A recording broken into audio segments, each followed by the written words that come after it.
आज लोग last time की हिंदी की पढ़ाई करेंगे और आज हिंदी में लोग क्या पढ़ेंगे तो लेखक के बारे में जानेंगे, लेखकों के बारे में जानेंगे। और ये आज पार्ट नंबर 2 है। पार्ट नंबर 1 में हम लोग 6 चैप्टर का राइटर के बारे में हम लोग जान चुके हैं, ठीक है।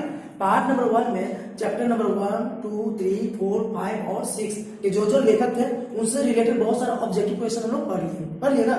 आज जो हम पढ़ेंगे उसमें लेसन 7 से लेकर लेसन 12 तक की पढ़ाई करेंगे, ठीक है। और इसमें क्या पढ़ेंगे तो जो भी लेखक है उनके बारे में जो भी ऑब्जेक्टिव क्वेश्चन पूछा जाता है एग्जाम में टोटल 20 से 25 नंबर का क्वेश्चन पूछा जाता है लेखक से, ठीक है। लेखक से या लेखक के अंदर वाला जो पोर्शन होता है उससे 20 से 25 नंबर का क्वेश्चन पूछा जाता है। तो अगर आप इस वीडियो को सही से देखते हो, ध्यान से देखते हो, स्क्रीनशॉट लेकर कॉपी में उतार लेते हो, तो आप आराम से 20 से 25 नंबर ला सकते हो, ठीक है। वो जो 20 से 25 नंबर है आराम से आप ला सकते हो।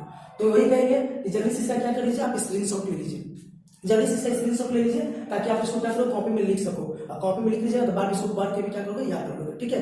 अभी हम इसको समझा देते हैं, तो चलिए इसको स्टार्ट करते हैं। उम्मीद है आप इसका स्क्रीनशॉट ले चुके होंगे।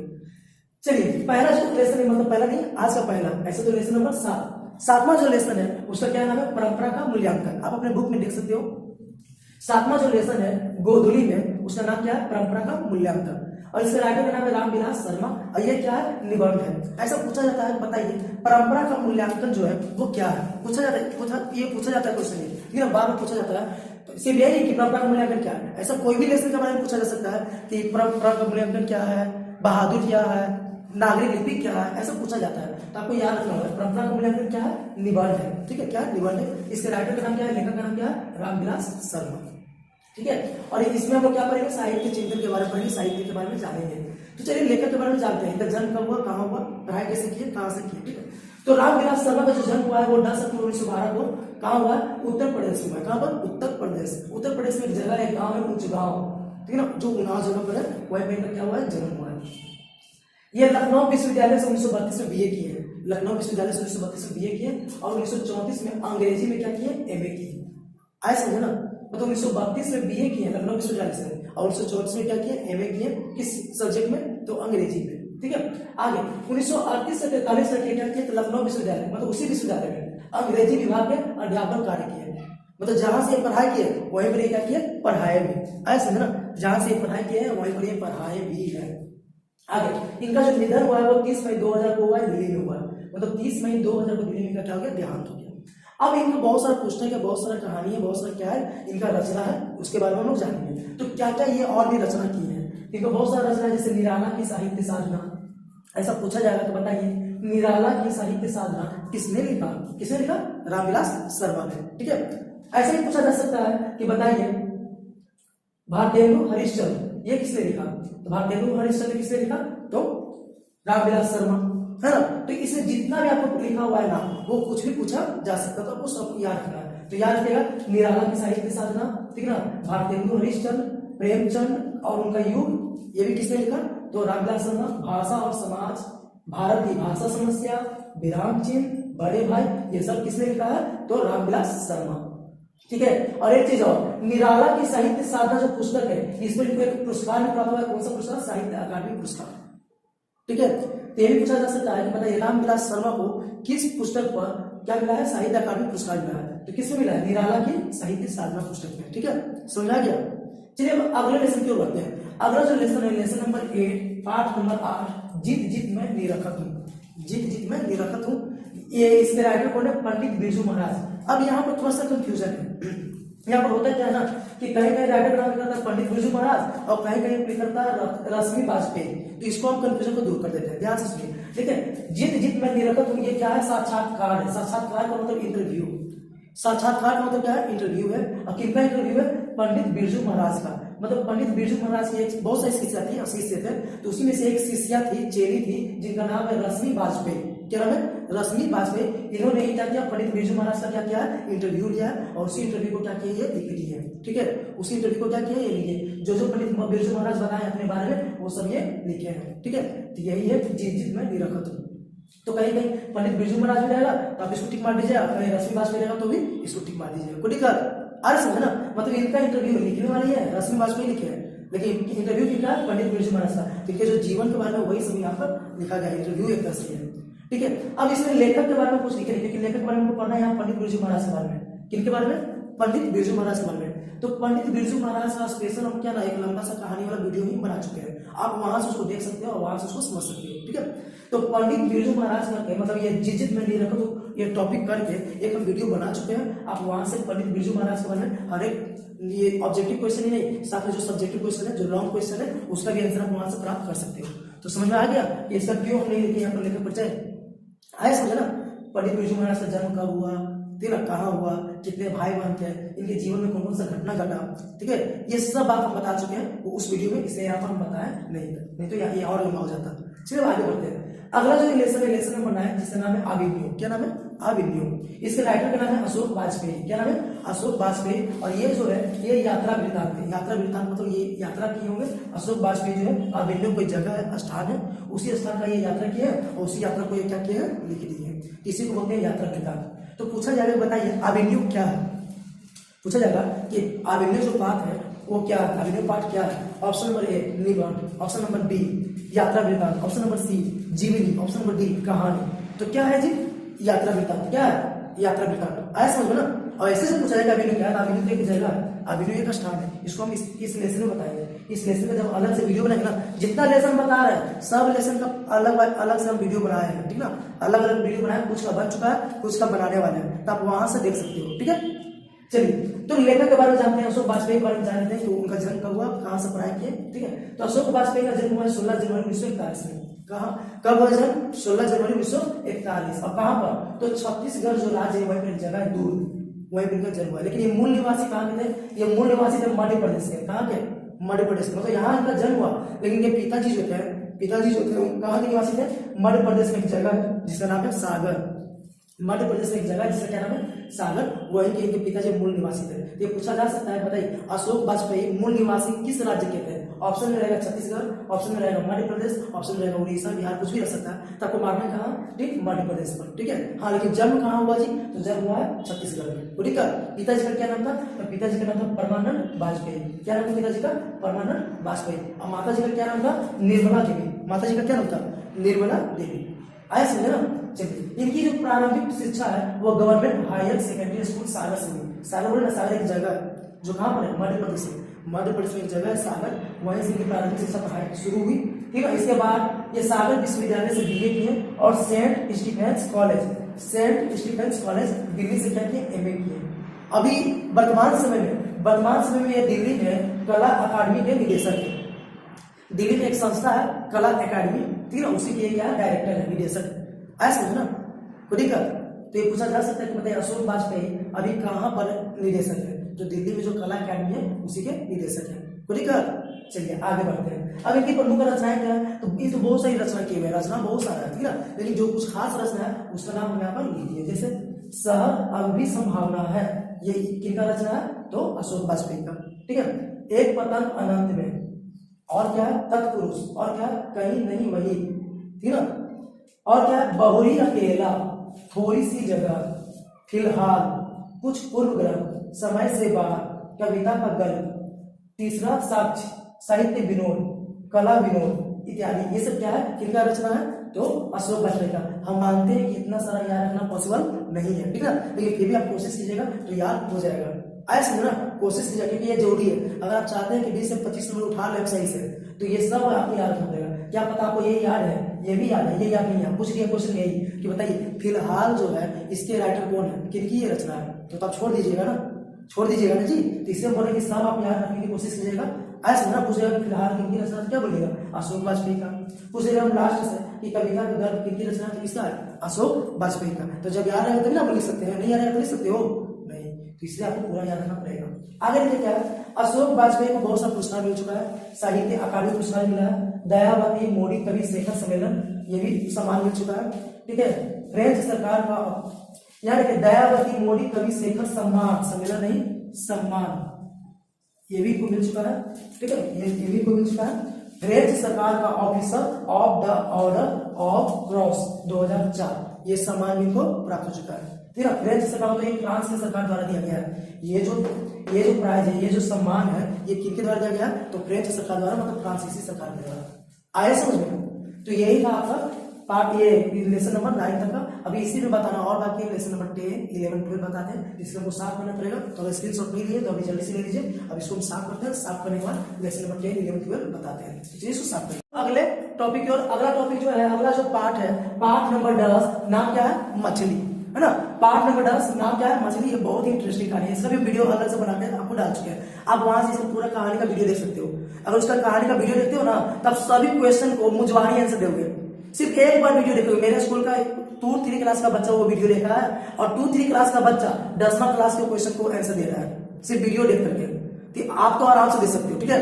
बस आप क्या कीजिए, वीडियो देख लीजिएगा, मछली का वीडियो बनाकर डाल चुके हैं, आप देख सकते हो, और देख करके वहां से क्या कर सकते हो, पूरा का पूरा आंसर आपको मुंजवानी याद हो जाएगा। तो चलिए अब इसके बारे में अभी क्या जानना है आपको, राइटर का नाम। तो मछली के जो राइटर है उनका क्या नाम है? विनोद कुमार सुख। क्या नाम है? विनोद कुमार सुख। ये क्या है? कहानी है। हम आपको पता है ना, बहुत ही इंटरेस्टिंग कहानी, बहुत मजेदार कहानी है। ये क्या है? कहानी है। इसमें प्रमुख पात्र कौन है? दीदी, संतु, नरेन, भगु, ठीक है ना। और उसमें बताया था कि भगु नौकर है, संतु लेखक का ही नाम है, नहीं लेखक का भाई है, नरेन है लेखक, ठीक है। तो ये सब हम बता चुके हैं, कहानी देख लीजिएगा। चलिए हम लेखक के बारे में जानते हैं। तो ये जो लेखक है विनोद कुमार सुख, इनका जन्म हुआ है 1 जनवरी 1937 को, मतलब न्यू ईयर के दिन, है ना। 1 जनवरी 1937 में इनका जन्म हुआ है। कहां पर? राजनाट गांव। ये जो छत्तीसगढ़ में पड़ता है, कहां पड़ता है? छत्तीसगढ़ में एक गांव है राजनाट गांव, वहीं में इनका क्या हुआ? जन्म हुआ, ठीक है। इनका जो पहला कविता संग्रह है, ठीक है, जिसका क्या नाम है? लगभग जय हिंद। पहला जो कविता संग्रह है, क्या नाम है? लगभग जय हिंद, पहचान सीरीज के अंतर्गत 1971 में प्रकाशित हुआ। मतलब पहला कविता कौन इनका? पहला कविता संग्रह कौन है? पहला कविता संग्रह इनका क्या है? लगभग जय हिंद। कब प्रकाशित हुआ? 1971 में। आ गया। इनके 3 उपन्यास है। कितने उपन्यास है? 3। और वो तीनों उपन्यास का नाम है नौकर की कमीज, खिलेगा तो देखेंगे, और दीवार में एक खिड़की रहती थी, ठीक है। दीवार में एक खिड़की रहती थी। ये 3 इनका क्या है? उपन्यास है। फिर से बताते हैं, नौकर की कमीज, खिलेगा तो देखेंगे, दीवार में एक खिड़की रहती थी, ये 3 इनका क्या है? उपन्यास है। इसके बाद 2 कहानी संग्रह है, क्या? पेड़ पर कमरा और महाविद्यालय, ये सब प्रकाशित हो चुका है, ठीक है। ये दोनों कहानी संग्रह है, पेड़ पर कमरा और महाविद्यालय, ये सब प्रकाशित हो चुका है। पूछा जाएगा कि महाविद्यालय किनकी रचना है? महाविद्यालय किनकी रचना है? विनोद कुमार सुख का। पेड़ पर कमरा, पेड़ पर कमरा किनकी रचना है? तो विनोद कुमार सुख। नौकर की कमीज किनकी रचना है? विनोद कुमार सुख। खिलेगा तो देखेंगे किनकी रचना है? विनोद कुमार सुख। अच्छा, खिलेगा तो देखेंगे है क्या? कहानी, निबंध, उपन्यास, क्या लेख क्या है? तो उपन्यास है, पता है ना, उपन्यास है। तो इस तरह से अलग अलग तरह के तरीके से क्वेश्चन पूछा जा सकता है, समझ में आ गया? ऐसा पूछा जा सकता है कि बताइए, खिलेगा तो देखेंगे क्या है? तो क्या है जी? उपन्यास है। किनका उपन्यास है जी? तो विनोद कुमार शुक्ल। चलिए आगे बढ़ते हैं। आगे क्या लिखा है ना कि जो पेड़ पर कमरा है, इसका इतालवी भाषा में भी अनुवाद हो चुका है। पेड़ पर जो कमरा है उसका इतालवी भाषा में भी अनुवाद हो चुका है। साथ ही साथ जो नौकर की कमीज उपन्यास है ना, इसमें एक फिल्म भी बना हुआ है। देखिए लिखा है कि मनी कॉल जो है वो फिल्म बना चुके हैं इस पे, ठीक है ना। मनी कॉल और इसमें फिल्म बन चुका है, किस पे? तो नौकर की कमीज पे, ठीक है। 1990 में इनको साहित्य अकादमी पुरस्कार मिला। 1992 में रघुवीर सहाय स्मृति पुरस्कार मिला। 1997 में दयावती मोदी कवि शिखर सम्मान प्राप्त हुआ। तो ये 3 प्राइज इनको मिला है, ध्यान से देखिए। 1990 में साहित्य अकादमी पुरस्कार, इसके 2 साल बाद 1992 में रघुवीर सहाय स्मृति पुरस्कार, और 1997 में दयावती मोदी कवि शिखर सम्मान। याद हो जाएगा? बस आपको लिख लेना। हम जानते हैं कि एक बार में आपको याद नहीं होगा, लेकिन लिख लीजिएगा तो 1 से 2 बार में आपको याद हो जाएगा। लिख लीजिएगा ना, बोल बोल कर लिखिएगा। जब भी आप लिखिएगा तो बोल बोल कर लिखिएगा, तो 1 से 2 बार में आपको क्या हो जाएगा? याद हो जाएगा। तो अगर आप इसका स्क्रीनशॉट नहीं लिए हो तो जल्दी से इसका क्या कर लो? स्क्रीनशॉट ले लो। अगर आप इसका स्क्रीनशॉट नहीं लिए हो तो जल्दी से स्क्रीनशॉट ले लो, तब ना आप लिखोगे बाद में। स्क्रीनशॉट जल्दी से ले लीजिए बोर्ड का, ताकि आप क्या करो, बाद में इसको क्या करो, इमेज निकाल के लिख सको, ठीक है। तो मेरे आप स्क्रीनशॉट ले चुके हैं, ले लिया ना। चलिए आगे अब लेसन क्यों पढ़ते हैं? अगला लेसन में क्या है? नौबत खाने में इबादत। तो नौबत खाने में इबादत, इसमें हम बिस्मिल्लाह खान के बारे में पढ़ेंगे। बिस्मिल्लाह खान का इसमें क्या व्यक्ति चित्र है? बिस्मिल्लाह खान का इसमें क्या व्यक्ति चित्र करने का मतलब क्या? बिस्मिल्लाह खान के बारे में इसमें लिखा हुआ है। अब कौन लिखे हैं जी? तो लिखने वाले का नाम है यतीन्द्र मिश्र। कौन है? यतीन्द्र मिश्र। इनका जन्म 1977 में अयोध्या में हुआ। और सबको पता है कि अयोध्या कहाँ है? उत्तर प्रदेश में, पता है ना? अयोध्या कहाँ है? उत्तर प्रदेश में। तो उत्तर प्रदेश में अयोध्या में 1977 में जन्म हुआ, ठीक है ना। लखनऊ विश्वविद्यालय से हिंदी साहित्य में MA किए हुए हैं। लखनऊ विश्वविद्यालय से हिंदी साहित्य में क्या किए हैं? MA किए हैं, MA की पढ़ाई किए हुए हैं। इनका 3 काव्य संग्रह है। कौन कौन? यदाकदा, अयोध्या तथा अन्य कविताएं, अयोध्या तथा अन्य कविताएं, और एक है द्योवी पर आलाप। ये 3 का काव्य संग्रह है जो प्रकाशित हो चुका है। इसके बाद विख्यात गायिका गिरिजा देवी, नाम सुने होंगे शायद, ये बहुत बड़े सिंगर है, शास्त्रीय गायिका है, शास्त्रीय गायिका है गिरिजा देवी। इनके ऊपर एक बुक लिख दी है, एक किताब लिख चुके हैं। उस किताब का नाम है गिरिजा। क्या नाम है? गिरिजा। मतलब ये संगीत पर किताब है, संगीत पर किताब हो ना, कोई दिक्कत। इसके बाद भारतीय नृत्य कला पर उनकी एक और पुस्तक है, ये तो संगीत पर पुस्तक है गिरिजा। अब नृत्य कला पर भी एक पुस्तक वो लिख चुके हैं, उसका नाम है देवप्रिया। ये पूछा जा सकता है, तो बताइए देवप्रिया किनका रचना है? तो ये यतीन्द्र मिश्र का। किस चीज पर आधारित है जी? तो नृत्य कला पर, भारतीय नृत्य कला पर। आगे सुना ना, और इसमें क्या लिखा हुआ है? तो आप नाम सुने होंगे और नहीं सुने तो हम सुना रहे हैं। एक बहुत बड़े डांसर है हमारे भारत के, जिनका नाम है सोनल मान सिंह। ठीक है, सोनल मान सिंह नाम सुने होंगे, नहीं सुने तो एरिया में आपको बताते हैं कि 9th क्लास में आपको इंग्लिश के बुक में सोनल मान सिंह के बारे में पढ़ना है। 9th क्लास में इंग्लिश के बुक में सोनल मान सिंह के बारे में आपको पढ़ना था, आप वहां पर पढ़ चुके होंगे। अगर आप सही से पढ़ाई किए हो तो आपको पता होगा। तो उन्हीं सोनल मान सिंह से जो ये बातचीत लिखा हुआ है, उसी बातचीत पर एक बुक लिखा हुआ है देवप्रिया। आया समझो ना, किससे उनका बातचीत है? तो सोनल मान सिंह जो बहुत बड़े नृत्यांगना है, ठीक है, भरतनाट्यम के, ओडिसी के। आगे यतीन्द्र मिश्र को तो बहुत सारा प्राइज मिल चुका है, बहुत सारा प्राइज मिला है। यहाँ पर हमको 2 कार्ड भी दिए हैं, बहुत सारा उनको प्राइज मिला हुआ है। जैसे उनको भारत भूषण अग्रवाल पुरस्कार, राजीव गांधी राष्ट्रीय एकता पुरस्कार, रजत पुरस्कार, ऋतुराज सम्मान और भी बहुत सारे पुरस्कार इनको मिल चुका है। मतलब बहुत टैलेंटेड पर्सन है ये, है ना, इनको बहुत सारा पुरस्कार मिल चुका है। अब लास्ट लेसन की ओर बढ़ते हैं, जो बहुत इंपॉर्टेंट है। इससे तो बहुत ज्यादा ऑब्जेक्टिव पूछा जाएगा। जो लास्ट लेसन है, इससे तो ऑब्जेक्टिव समझे कि आना ही आना है, फिर इसको भूलना ही नहीं है। ये ऑब्जेक्टिव के लिए है और साथ ही साथ इससे आपको हिस्ट्री भी मजबूत होगा, क्योंकि आपको हिस्ट्री में भी गांधी जी के बारे में पढ़ना है, तो गांधी जी का हिस्ट्री भी इसमें मिलने वाला है आपको। ठीक है, तो अगला लेसन है, उसका नाम है शिक्षा और संस्कृति। शिक्षा और संस्कृति, इसके राइटर कौन है? महात्मा गांधी। ठीक है, इसमें शिक्षा, शास्त्र और संस्कृति के बारे में पढ़ना है। ठीक है, अब क्या पढ़ना है वो तो जब इसका लेसन पढ़ाएंगे तो आपको बता देंगे। सभी में क्या कहानी है, क्या लेसन है, सबका लेसन बाय लेसन वीडियो बना रहे हैं। कुछ का बन चुका है, कुछ का भी बनना बाकी है, तो उसमें बताएंगे। कुछ का जो बन चुका है आप वहां जाकर देख भी सकते हो। ठीक है, मेरे पेज पर आकर सर्च करके देख भी सकते हो। ठीक है, तो चलिए इसमें जाते हैं। तो गांधी जी जो थे उनको राष्ट्रपिता बोला जाता है, आप सबको पता है ना, राष्ट्रपिता, महात्मा, बापू बोलते हैं ना। बापू किनको बोलते हैं जी? तो महात्मा गांधी को महात्मा भी बोलते हैं, गांधी जी को राष्ट्रपिता भी बोलते हैं। इनका जन्म 2 अक्टूबर 1869 में हुआ, ये याद रखिएगा। ये हिस्ट्री का भी क्वेश्चन है, हिंदी ही नहीं, साथ में आपका हिस्ट्री भी हो रहा है। 2 अक्टूबर 1869 में इनका जन्म हुआ। कहाँ पर? तो गुजरात में एक जगह पोरबंदर, गुजरात में जगह पोरबंदर, वहीं इनका जन्म हुआ। पिताजी का नाम था करमचंद गांधी, पिताजी का क्या नाम था? करमचंद गांधी था। और माता जी का नाम था पुतलीबाई, माता जी का नाम था पुतलीबाई। इसे आपको पहले से पता होगा। 1883 में उनका विवाह हो गया कस्तूरबा गांधी से, उसमें बहुत छोटे थे। 1883 में कस्तूरबा गांधी से विवाह हो गया, उसमें बहुत छोटे थे। कस्तूरबा गांधी तो शायद 13 साल की थी उसमें, ऐसा ना, तो बाल विवाह हुआ था इनका, है ना। चलिए आगे बढ़ते हैं। 1915 में गांधी जी दक्षिण अफ्रीका से भारत लौटे। तो सर दक्षिण अफ्रीका कब गए? दक्षिण अफ्रीका क्या बता रहे? दक्षिण अफ्रीका एक मुकदमे के सिलसिले में गए थे गांधी जी। दक्षिण अफ्रीका एक मुकदमे के सिलसिले में गए थे गांधी जी, वहां पर बहुत बड़ा कांड भी किए थे। इनके साथ एक कांड हुआ था। हुआ क्या था कि वहां पर गोरे काले में भेदभाव चल रहा था ना। ऐसा नियम था कि काला लोग क्या कर सकता है? फर्स्ट बोगी ट्रेन में नहीं चल सकता है। ठीक है, गांधी जी क्या किया? सोचे कि दक्षिण अफ्रीका नहीं है तो थोड़ा सा सैर सपाटा कर लिया जाए, है ना। मस्त मिजाज से क्या किया? टिकट लिए फर्स्ट क्लास बोगी का, और टिकट लेकर सामान वामान लेकर चल गए फर्स्ट बोगी ट्रेन में। ठीक है, उसी समय गोरे लोग आए, गोरे लोग बोले कि आप दूसरे बोगी में चले जाइए, फर्स्ट बोगी में आप नहीं यात्रा कर सकते। गांधी जी बोले क्यों नहीं कर सकते भाई, मेरे पास टिकट है।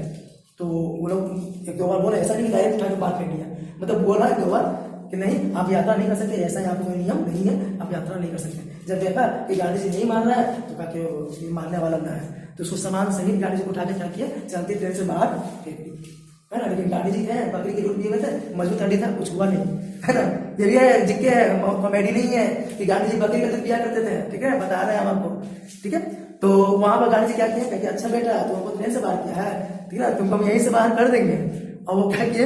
वहीं पर धरना पर बैठ के आंदोलन कर सकते। तो जैक्सन है पर, अरे जैक्सन तो नहीं, मतलब दक्षिण अफ्रीका में वहां पर क्या किया? आंदोलन शुरू कर दिए, ठीक है ना। वहीं पर सत्याग्रह करना शुरू किया, उनको जीत भी मिला, ठीक है ना, उनको जीत मिला, सरकार को वहां पर झुकना पड़ा। ठीक है, उसके बाद 1915 में जहाँ लौटे वो भारत लौटे, भारत लौटे दक्षिण अफ्रीका से। और भारत लौटे तो देखे कि भारत का स्थिति भी क्या है? बहुत खराब है। पहले भारत लौटे तो भारत का दौरा किया, ठीक है, पूरे भारत का यात्रा किया, दौरा किया, तो उनको सब जगह घूमने पर पता चला कि भारत की स्थिति तो बहुत खराब है ना। भारत की स्थिति भी खराब है, जो हम दक्षिण अफ्रीका में काम किया है अब वो काम हमको भारत में भी करना पड़ेगा, भारत की स्थिति भी सुधार लाना पड़ेगा। तो ये क्या किया? भारतीय स्वतंत्रता आंदोलन शुरू कर दिए। और इनका हथियार क्या था? इनका हथियार था अहिंसा और सत्याग्रह। अहिंसा और सत्याग्रह का क्या था? हथियार था। ठीक है, गांधी जी को रविंद्रनाथ ठाकुर जो है महात्मा कहते बोला है, ठीक है। ये पूछा था कि गांधी जी को महात्मा किसने कहा? तो रविंद्रनाथ ठाकुर। और ये भी क्वेश्चन है कि रविंद्रनाथ ठाकुर को गुरुदेव किसने कहा? तो गुरुदेव कहते हैं गांधी जी। ओ अदला बदली कर लिया ना, गांधी जी बोले कि तुमको गुरुदेव बोलते हैं, तुमको महात्मा कर दो। याद रखिएगा, गांधी जी को महात्मा किसने कहा? रविंद्रनाथ ठाकुर। और रविंद्रनाथ ठाकुर को गुरुदेव किसने कहा? तो महात्मा गांधी। ठीक है, आगे गांधी जी ने हिंद स्वराज, सत्य के साथ मेरा प्रयोग, ऐसा बहुत सारा पुस्तक लिखे हैं। ठीक है, और पत्रिका का भी प्रकाशन किया। कौन सा पत्रिका? तो हरिजन पत्रिका, यंग इंडिया पत्रिका। ये पूछा जाता है यंग इंडिया पत्रिका का प्रकाशन किसने किया? तो महात्मा गांधी। हरिजन पत्रिका का प्रकाशन किसने किया? महात्मा गांधी। ठीक है, फिर सत्य के साथ मेरा प्रयोग, इसके राइटर कौन है? तो महात्मा गांधी। ठीक है, या फिर एक और है हिंद स्वराज के राइटर कौन है? तो महात्मा गांधी। हुआ क्या कि 30 जनवरी 1948 के दिन नाथूराम गोडसे ने उनकी क्या कर दी? हत्या कर दिया। 30 जनवरी 1948 को उनका हत्या हो गया। कौन किया? नाथूराम गोडसे। तो यही था आपका आज का वीडियो। उम्मीद आपको समझ में आ गया होगा। इसी के साथ आपका गद्य खंड खत्म हुआ। पार्ट 1 और पार्ट 2 दो पार्ट में लोग गद्य खंड खत्म किए। पार्ट 1 में 6 चैप्टर पढ़ लिए, पार्ट 2 में 6 चैप्टर पढ़ लिए। ठीक है ना, अब आगे के पार्ट में मतलब पार्ट नंबर 3 में हम लोग पढ़ेंगे क्या? तो पद्य खंड।